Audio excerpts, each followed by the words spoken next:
Okay, guys, today I'm gonna make a video, hopefully to get past any more videos about race. It's a very prevalent topic today in today's society, especially in the United States, and so I've talked about it a lot in my videos, but today maybe I can just make one last note about it before I move on to other topics. So the first thing I want to talk about is my philosophy on race, and obviously I'm white, so I don't even know how that applies, but basically what I say is I want to hear other people's opinions on my philosophy on race. Tell me if it's right, wrong, I don't know, your opinions. So my philosophy is that there has been so many atrocities in human history. It's according to race, religion, plenty of other things, why one specific group massacred another specific group. And in the United States, Americans enslaving the Africans from Africa, that is not the worst thing that has ever happened in history. That's just I look at it that way because not that anyone in that time shouldn't be held accountable. Of course, they were doing evil things. But I am 19 years old. I've never had a racist thought or done anything racist towards anyone. And there's plenty of people like me, and even the generation before me, none of them did anything racist. I mean, not none of them, obviously, but as a culture, they were not racist. My generation's culture is not racist, and the culture before me's generation was not racist. Now, when my grandfather was alive, his generation had there were racist people. I mean, he lived in the time of segregation, but we've evolved past that. And the point I'm trying to make here is my philosophy is when you look at somebody, I do not take their race into account at all. I take their actions and their personality into account. And another thing is, I don't care about diversity of sex or melanin of your skin or your culture. I don't care about any of those things. In government, in the military, in pretty much any field, I do not. I mean, obviously, military is different because that has some physical aspects to it. But anything that has intellectual thought, I do not care about your diversity of your religion or culture, the melanin in your skin. I care about diversity of ideas. So if I'm in a group with a bunch of people from Saudi Arabia, I only care what their ideas are. It doesn't matter to me if I was in a group with all white people or a group with all people of my different colored skin than I have. I don't care. I just care about diversity of ideas. So I think this is not something that's going to be easy for a society to accept, is this idea of colorblindness. I don't think colleges should nobody should be asking about race ever. The government should be asking about race when you go to apply to vote. Race should not matter. Everyone should be colorblind. That's my philosophy. And then, because that way you can address problems not based on race, based on any cultural differences. I don't know, economic differences.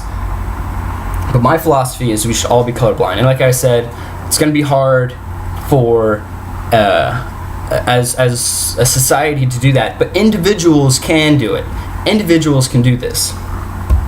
And so I beg you, everyone should be colorblind. And obviously you can't literally be colorblind. You're going to see somebody that's a different color of skin than you, but it shouldn't affect anything. That's why I think most people are like that today. But the group of people that aren't colorblind are all the white people that say we need to be nicer to minorities, and that is not true. Nobody should ever be nicer to a specific group of people than, like, you shouldn't be nicer to a black woman than you should be a white male. You should treat them exactly the same. So I'll leave that. You can maybe I don't know if I got all my points in there, but you can. This food for thought for you. I just talked that for 5 minutes. Let's go with the meatier stuff. And there's what I'm about to talk about is very politically charged. So the people might call me racist. I don't even know who really is going to watch this. But the first thing I want to talk about is the Virginia battle flag. Now, it is pretty much widely accepted in social media and just the culture itself that this is a bad. The Virginia battle flag is an evil thing. It is a sign of racism. Now, I actually get a little bit emotional and just pissed off in general when people look at the Virginia battle flag and only associate it with racism.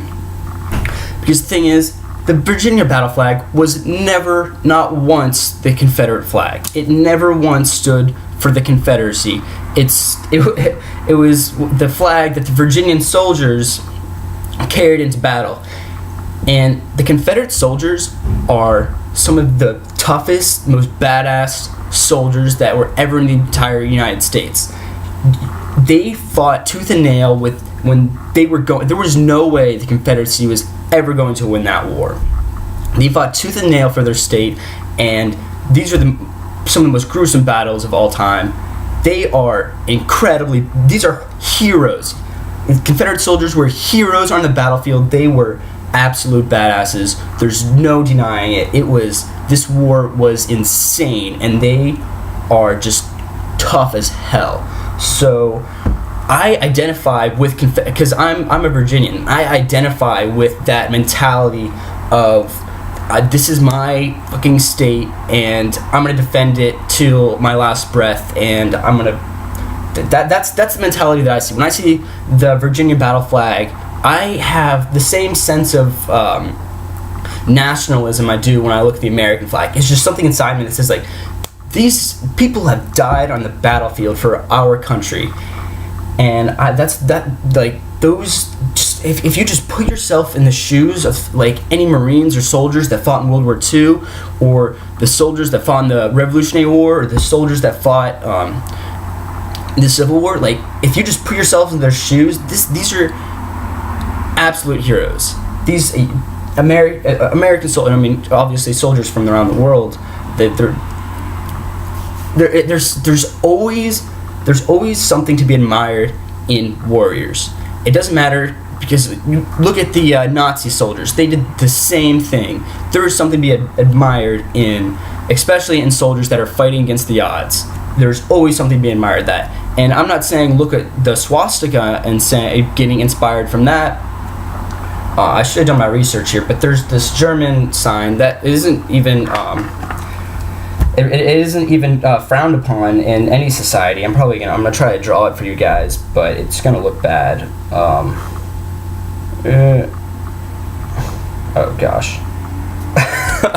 I see. Look at that. But there's the German military used this symbol, and that is still accepted. And when people look at that, they are inspired by the German soldiers, because the German soldiers were badasses. They fought against the odds. There's something to be admired there. There's also something to be admired in the Spartans, who owned slaves and conquered other people and slaughtered people. There's always something to be admired in a soldier, in a warrior. So that's my point of view on the Virginia battle flag. And one good point of people, and they say that it's associated with racism, is the Ku Klux Klan and racists have but they have used it as like their symbol, right? And that really pisses me off, because when they use that as a symbol of racism and white supremacy, they're not historians. They don't know anything about history and where the flag has been used and why it was used. So that pisses me off. But I think people should see it as a historical battle flag, not a Confederate flag, because it's not the Confederate battle flag. So